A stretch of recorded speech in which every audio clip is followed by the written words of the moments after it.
నాకు చాలా ప్రేమ ఉందండి, మా తల్లిదండ్రుల పట్ల నాకు ప్రేమ ఉంది, నా పిల్లల పట్ల, నా స్నేహితుల పట్ల, నా కొలీగ్స్ పట్ల నాకు ప్రేమ ఉంది. ప్రేమ ఉంటే సరిపోదు, ఎక్స్ప్రెస్ చేయాలి. అవునా లేదా? చెప్పాలా? తెలియచేయాలి అవసరం లేదా? తెలియచేయాలి. ఉదాహరణ చూడండి, ఒక 55 సంవత్సరాల తండ్రి, ఒక 30 సంవత్సరాల కుమారుడు, ఇద్దరు ఉన్నారు. పెద్ద ప్యాలెస్ పెట్టిన గార్డెన్ ఉంది, గార్డెన్లో కూర్చొని ఉన్నారు. ఇద్దరు పక్కన సోఫాలో, గార్డెన్లో ఏవైతే సిమెంట్ సోఫాస్ ఉంటాయో దాని మీద కూర్చొని ఉన్నారు. తండ్రి అలా చేతిలో కర్ర పట్టుకుని అన్నీ అబ్జర్వ్ చేస్తున్నాడు, కుమారుడేమో పేపర్ చదువుకున్నాడు.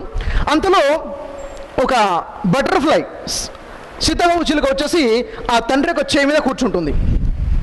తండ్రి అడుగుతున్నాడు, బాబు ఏంటిది అని అడిగాడు. ఆ కుమారుడు అంటున్నాడు, చూసి బటర్ఫ్లై సీతాకోక చిలుక అని చెప్పాడు.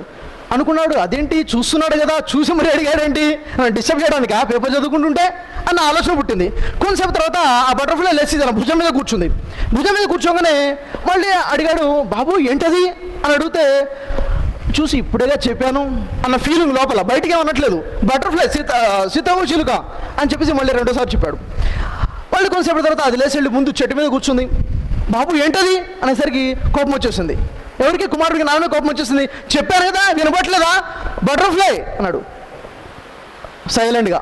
మళ్ళీ కొంతసేపటి తర్వాత అది లేసి వచ్చి దగ్గరగా ఇంకో ప్లేస్ కూర్చుంటే, బాబు ఏంటది అని అడిగాడు.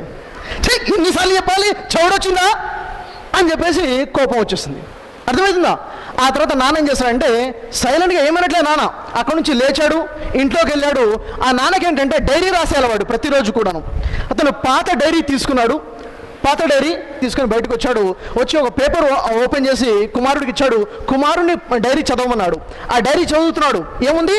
అదే బంగ్లా, అదే గార్డెన్, అక్కడ బాబుని ఆడిస్తున్నాడు ఆ తండ్రి. బాబు చిన్నవాడు.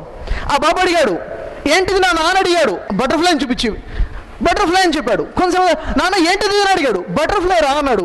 కొంచెం ఇది ఏంటిది అంటే బటర్ఫ్లై అన్నాడు. ఇలా 23 సార్లు నా కొడుకు నన్ను అడిగాడు. నేను ఏమాత్రం విసిగించుకోకుండా 23 సార్లు జవాబు చెప్పాను. అయితే ఆ తండ్రికి కుమారుడి మీద ప్రేమ ఉంది, ఈ కుమారుడికి తండ్రి మీద ప్రేమ ఉంది. కానీ ఎక్స్ప్రెస్ చేయగలగాలి. ప్రేమ ఉంటే సరిపోదు, ఆ ప్రేమకు తగ్గట్టుగా నువ్వు బిహేవ్ చేయగలగాలి. అవునా లేదా? బిహేవ్ చేయగలగాలి. అప్పుడు తను రియలైజ్ అవుతాడు, ప్రేమ ఎక్స్ప్రెస్ చేయడం కోసం ఏం కావాలి? ప్రేమ ఎక్స్ప్రెస్ చేయడానికి సహనం కావాలి. అవునా లేదా? ఎవరికైతే మనం ఎక్స్ప్రెస్ చేస్తున్నామో వాళ్ళ సిచ్యువేషన్ బట్టి వాళ్ళకి అర్థమయ్యే విధంగా వాళ్ళకి అనుగుణంగా మనం ఎక్స్ప్రెస్ చేయడం మనకి కావాల్సింది సహనం.